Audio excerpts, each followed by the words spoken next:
Alrighty, Jules, yay! We finally get to meet. Yay. How are Yeah. you? Good. How are you doing? I'm good. The chapters are coming in. I haven't seen yours yet, so I don't know what you've written. But yeah, the Right. chapters are coming in, so I'm super excited because this is like getting there. We're getting to the end, collating all the Right. chapters, getting everything edited. So it's an exciting time, but it is a stressful time because Right. yeah, everyone's like, they want their chapters to be perfect, and that is the goal. We want everyone to feel good about their chapters. So Yeah. what did you write? What did you write about? Well, I feel really good about my chapter Yeah. too. And I wrote about my I have this interesting relationship with my dad now that he's passed. Um, and it was just completely unexpected. Because I hadn't talked to him for about 15 years when he passed. You know, he as you're an adult, like what a narcissist is, but you don't know that as a kid, and it's just your dad, and you just think, oh, he's like so not nice, and he only cares about himself, and you feel bad, like you have these bad feelings because you think, oh, your dad or mom doesn't like you or something. Yeah. And I mean, I had lots of good experiences with my dad too, growing up. It was more, um, as I got older, and then just thinking back of all the things that happened. I mean, even I guess like even when I was young, there was some big things that happened, and and then but then I think back, like it was emotional and mental abuse. It wasn't ever like physical abuse. So I'm really thankful for that, right? And I realize that other people have had harder journeys. But you don't know that as a kid, right? You just are going through what you go through. And so I even say that in my chapter, like looking back on my childhood, I realized I had a pretty normal childhood, but you just don't realize that at the time, and my family argued a lot. So I had three sisters, and there was a lot of arguing, mostly between my mom and dad and my oldest sister. Um, so, so I wrote about how my relationship with my dad growing up and just some of the things he did. And I didn't even write about all of them because there's some like pretty crazy stuff that I found out that he did that it's like, wow, like that's intense. Some stuff he did to his brother, my uncle. And so I just kind of wrote about things that happened to me growing up. And then it was so interesting because when my grandma passed, they left my dad a lot of money. Um, and we grew up really poor because he just left and he would work under the table jobs so he wouldn't have to pay child support.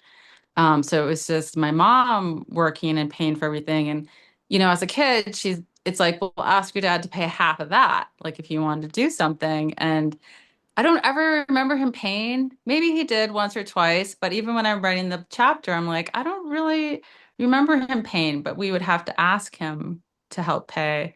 And then when he inherited this money from my grandparents, he sent this really mean email. And he was like, all you ever cared about was money. And so have a nice life. And I remember I was sitting there and I had just moved back to Minnesota so I could hang out with him again. And I think I hung out with him once before he sent that email. And then I just remember sitting there and being like, wow, okay, like I'm done. Like I will have a nice life and I'm done with you. Um, and then you know how people like describe like feeling this weight lifted off their shoulders? I always just thought that was a metaphor, but I actually felt it. Like I actually felt just this release of this, his heaviness or I didn't have to deal with his games anymore. And I didn't have to like deal with his negativity and, bad sarcastic jokes. So I literally felt that release. And I remember even thinking like, wow, that was really interesting. Um, and that was I didn't, so that was the last communication that I had had with him for a long time.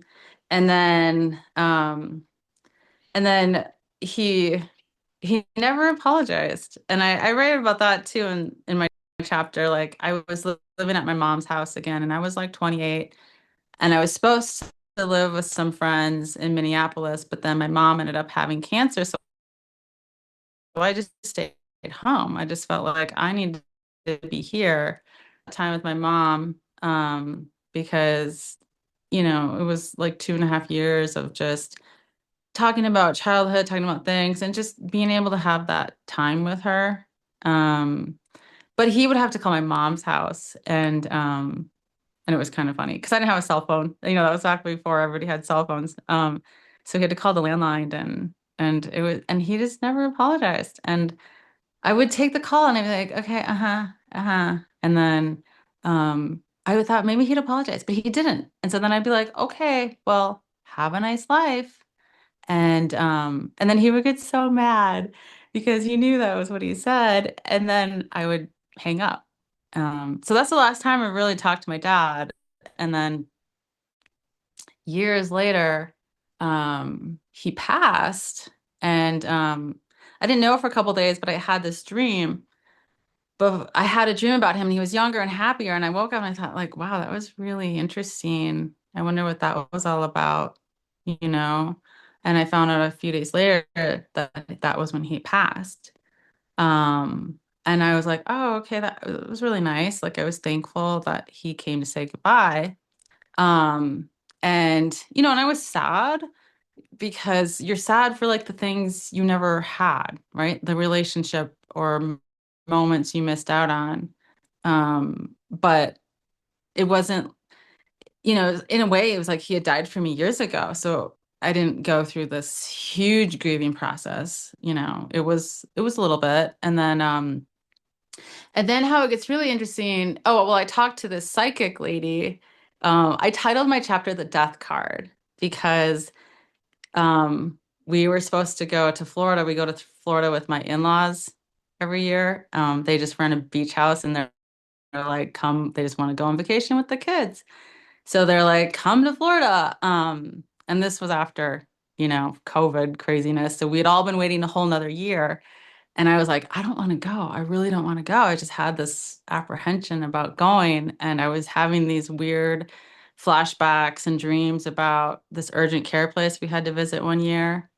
And I was like, I really don't want to go. And I had just started taking a tarot class, or I'd been taking it for a little while. And I was like, I'll um I'll just ask the cards. Like they'll make me feel better, right? And I got the death card.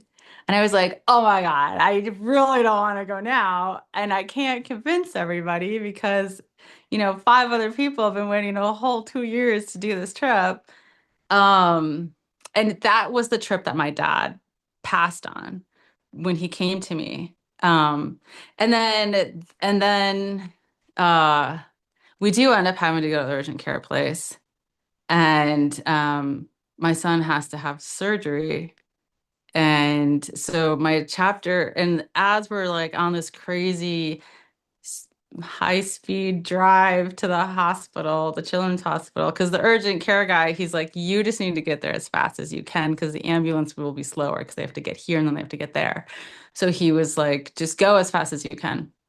So my husband's driving and I'm in the back with my son, um and I'm feeling okay because like the death card has already happened. So I'm like, okay, that's taken care of. And as we're on this trip to the hospital, like the weirdest car in my life passes. And the best way to describe it is it's like somebody spray painted this car to look like a skunk. And it was so hideous and like ridiculous. And I watch it go past and I'm like, wow, okay, that was weird. And then it passes again. And at that moment, I knew, I'm like, okay, my son's gonna be fine. Everything's gonna be fine. It was like I saw the glitch in the Matrix, like the deja vu. And so so I was just like, okay, I know he's gonna be fine. We just have to go through this process. And we'll be okay. And of course, hospitals are always crazy and chaotic. And I didn't really go into that detail in the chapter of the book. I just, kind of went into how it was okay. And but then as I was looking back um, on that whole event and the death card, and I decided to call the lady that I was taking the class from. She was a psychic, and I was like, well, we were supposed to go on another trip too, and nobody wanted to go. So I was like, I'm gonna call her and see what she says. And she said, you should go on the other trip. It'll be a lot of fun. And that my dad has a lot of karma to work out, like a lot. And I'm like, I bet. And then she said that my dad has really strong connections with my kids. And I was like, okay, that's interesting. Um, and and so before he contacts me again, it's almost 2 years. And in that time frame, I'm going over, you know, that summer, at the end of the summer, I kind of came to the conclusion that I think if my dad did anything for me in this life, he took that death card for my son so that I could still have my son. It makes me emotional. And I'm really thankful for that. Um, and so that's what my chapter's about. And then he comes to me a few years later. Oh, you're still on mute on my side. It says you're muted. Yeah, I wanted to let you speak Oh, without my oh, background okay. noise. Yeah. Oh, okay, okay. I was like, oh no, the computer's being weird.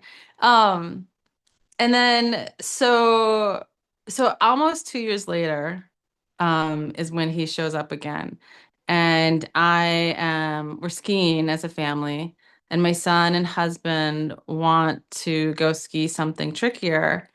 And my daughter's younger, and I just don't like to ski tricky stuff. I just want to, go out there and have fun. So, but I know it'd be really good for him to learn to do that. And I'm like, okay, okay, you guys do that. And I call in the angels every day for my family and around my house. And so if I'm nervous as a mom, that's what I do. I'm like, okay, I'm just gonna call on the angels and you take care of that. I know you'll protect them and you'll bring them home safe to me. And then I just let it go. Because I just can't sit there and worry. And I know that's not good. So I'm just like, you guys are in charge and I'm just gonna let that happen. And as I'm on the chairlift with my daughter to call in the angels, also my dad showed up. And I was like, what?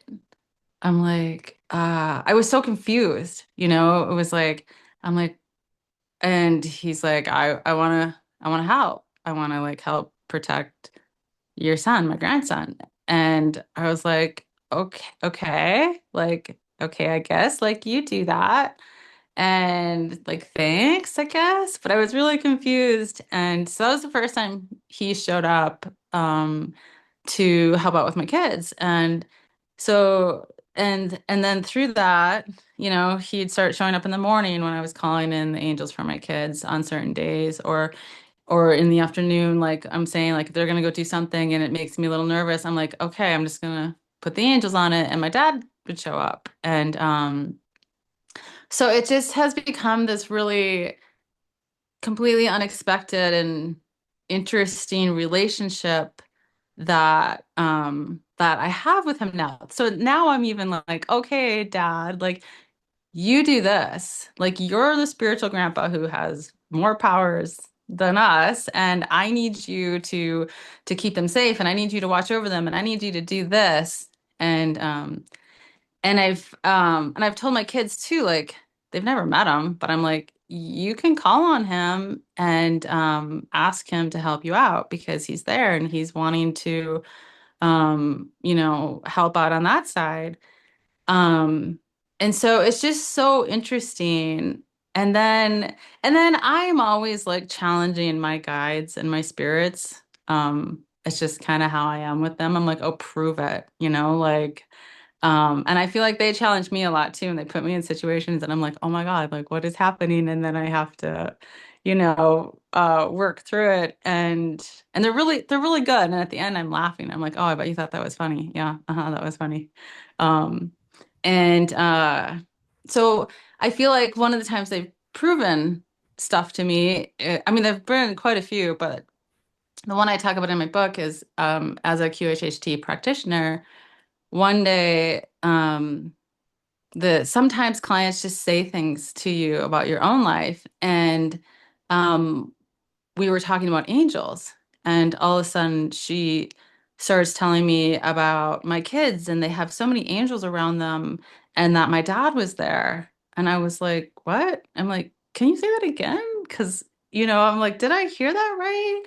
And then they're like, yeah, they're at the school. They're at the playground, and there's all these angels, and your dad is there. And I look at the clock and I'm like, oh, okay, yeah, it's lunch recess. Okay, like they'd be at the playground, and I'm thinking like my dad is there. Like that's so interesting. And then she keeps telling me there's six angels with each kid. And I'm thinking, okay, that's like twice as many as normal. Like that's interesting. And then they're telling me about how by us calling on my dad, we're helping him release some of the karma that he had to deal with and that he's thankful. And I'm like just so fascinated by that. And I was thankful for the information. And then later, after the session, I'm thinking through it and I'm like, why would they have six angels? Because they say that we have three. So I always put one in front and like one to either side behind like a triangle.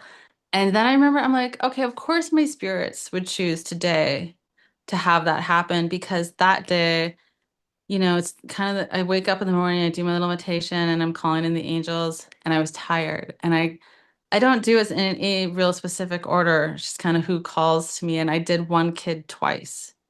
And so I was like, in my mind, I'm like, I have to do the other kid twice because that's just how I am. I'm like, so my guides would pick that day because they each would have six angels. And that's how they proved to me that like the angels are there and that my dad is there.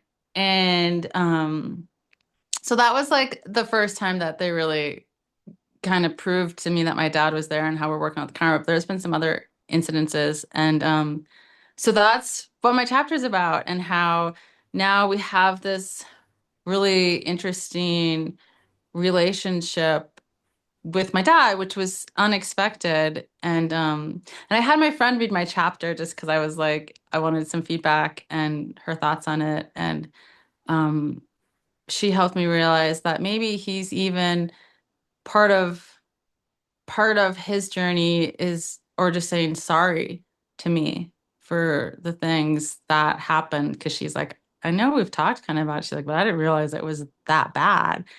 And she's like, so maybe she's like, I wonder, I feel like it's like him also just apologizing. And this is how he can help or how he can apologize from that side. And I was like, okay, I actually really like that because I hadn't thought of that.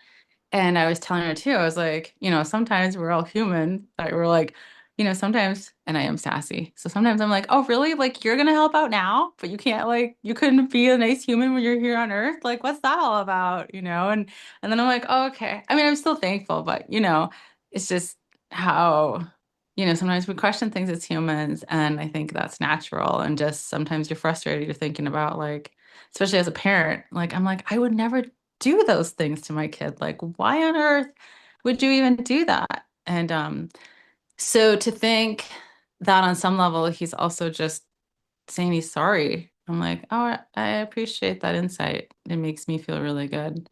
Um, but yeah, and I realized too as I was writing the story, I'm like, yeah, it's this mutual relationship where we're helping him work out his karma, and maybe I'm working out some karma as with that as well. But then how he goes and takes care of or watches over my kids. Yeah. Yeah, Yeah, so I that's mean, my there's chapter. quite a few themes that I can pick up from what you've explained, just like in the realm of the soul's journey, because that's kind of the theme of the book. Yeah, So one of the things that comes up constantly, and it's not just you, it's everyone, is challenging relationships, right? And we have yeah, this thing of, oh my goodness, so and so in my life is just so mean and, a piece of work, and they're doing this and they're doing that, and they're a cause of my suffering. And, I've had many challenging relationships, and it's always the closest relationships, right? It's always the parents and or the grandparents in my case, and, different things. And then you realize, oh, okay, I had to go through that for whatever purpose. I had to Mm-hmm. experience the growth. I had to learn these Yeah. lessons, you know. I had to realize that they made a choice to do these things for me so that I can be in a position to learn and grow and expand and whatever. Mm-hmm. So there's a Right. lot of things going on. Not only are we helping them and they are helping us, but there are other dynamics at play as well that we don't see from this human perspective. It's just, oh, so and so is, not the best person or whatever. So Yep. it's not just you, but I've noticed that theme coming a lot in some of the chapters. Also, just in normal conversations, and it's kind Mm-hmm. of like I need to like choose who I say certain things to because not everyone believes in there's a certain dynamic happening and then you want to be Right. sensitive to what they're going through. You don't want to be like, oh, well, you're getting abused by so and so, but guess what, it's for your growth. Right. You don't Yeah. want to say that. But it's like, oh, I wish you would know what this could do for you if you would be Mm-hmm. open to that, or if you would let go of that victim narrative, or if you would, Right. be open a little bit to what it could be in an expansive point of view. Yeah. Then the other thing that you mentioned was the role of these other beings in our lives, the role of the Oh, angels, the the role. Okay. role Yeah. of our Mm-hmm. ancestors, the roles that they play, and how they assist and how they help, and how we are not alone, just dumped here, do your own thing, and Right. I'll see you when you die, kind of thing. It isn't this. It's just this temporary stage that we get to be on, and do these things and we forget, oh, I'm on a stage and I'm playing a part, I'm doing it so well that I forgot this is a role. Right. So yeah, I mean, I'm looking forward to reading your chapter because I think a lot of people will resonate with it. A lot of people have challenging relationships and they feel some type of way, they feel a lot of resentment sometimes, and they don't get to let go of it within this lifetime Right. you know Right. and so Well, and it's hard yeah. too because, we make these agreements on the spirit side, but then on earth we also have the free will. So sometimes people don't even fulfill the agreement they're supposed to, which makes it even more tricky, right? So, and it's hard to be like, okay, is that my lesson or are they just doing free will? And I always think if you can look at yourself and just try to see what can you learn from it or have you, then it's like maybe it's their lesson or they just broke their contract and are going askew for a while. Yeah, and also, the complexity of a soul contract. Like it's not just so and so meet so and they do this thing. There's so many Right. other things that we don't understand behind the scenes. We're Mm-hmm. just playing a small part of it, but there's so many other things happening and so many other people involved, and everyone has a piece to play and a role in it, and maybe Yeah. a lesson in it or whatever. And it's dynamic, it's ever moving, it's ever changing. We change, we grow as we love, and then things change on the end Yeah. of the soul contract end. Like let's say you've learned that lesson. Okay, I've learned that we can go in and change things in our blueprint. We can go and say, oh, I've done that. Cool. I'm gonna, change this and do something else now or whatever. I don't know how to do it. I've learned that you can do it in a semi-conscious type way. There's like a template level reality that you can do it in. It's kind of like Yeah. a regression you can go into of sorts, and you can alter things in your soul's blueprint. I don't know how, I haven't done it, but I'm learning. So Right. it's never like, oh, we stuck. This is it. And this is Yeah. what it's going to be. So that's very comforting, I hope, to a lot of people. Yeah. I think it is too. And it's interesting because Dolores talks about it a lot in her books and in the training for the QHHT that um if you've really gone over everything that you can learn and how you can be better, that it's okay to just tear up a contract and you can just be like, just in your own little physical reality, be like, I've done as much as I can, and I know you're trying as hard as you can try, um, and I want you to go your way with love, and I'm gonna go my way with love, but this contract isn't working out, And so it's okay to just be like, I'm done, right? And I think that's happening a lot right now with people on Earth, just with all the dynamics, and because some people aren't ready to shift to the new Earth, and and I mean that's okay too, because it's like they have their own journey, so it's like recognizing like and just being okay with that they're on their own path, and if they're not going to shift to new Earth, then being okay with that. And that can be hard, especially if it's family members that, you're like, okay, like, Yeah. Yeah, yeah, I mean, no one said it was going to be easy. yeah, But it's short. It's short. Like what is if you live, 80, 90 years, what is 80 or 90 years if you look at it right, from the point of view of eternity? Like that's nothing, right, you right. It's like know? a blank. Yeah, Yeah. So I mean, we do our best and we hope that what we do will impact others in a positive way. And I'm hoping that in our book, people can not just be kind of, I want to say entertained. That's not always the right word, but they want to be captivated by what we've yeah, written, but also be touched by it, be educated by it, let their lives and the lives of those around them improve because of what we've written and what they're going to be receiving from our words. So that's my intention. I hope that they can at least release some fear they have around, the soul's journey. They can release some of the false ideas they have, some limiting beliefs, maybe, whatever it may be that's holding them back from living a full life. If right. they can release something, then it's a win, so Yeah, I'm I hoping that. agree. Yeah, 100%.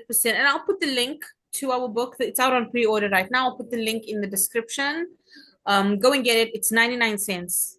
Get the book. It's 99 Right. cents, It's get gonna be it. good. I'm so excited. Yes, me too. The Yeah. pre-order will be live. The ebook version will be live on the 26th of May, and then the hardcover and the paperbacks will follow.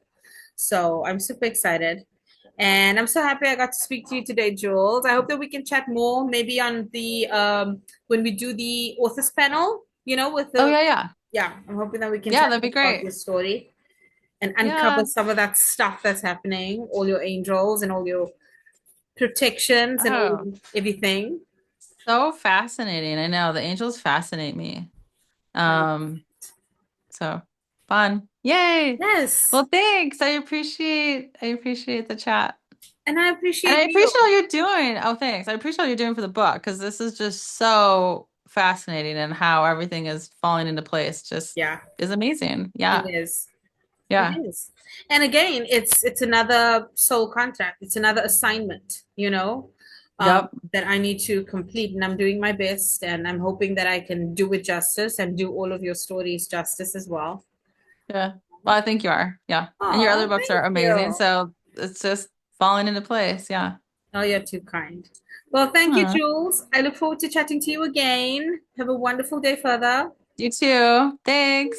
All right. Bye-bye. Bye.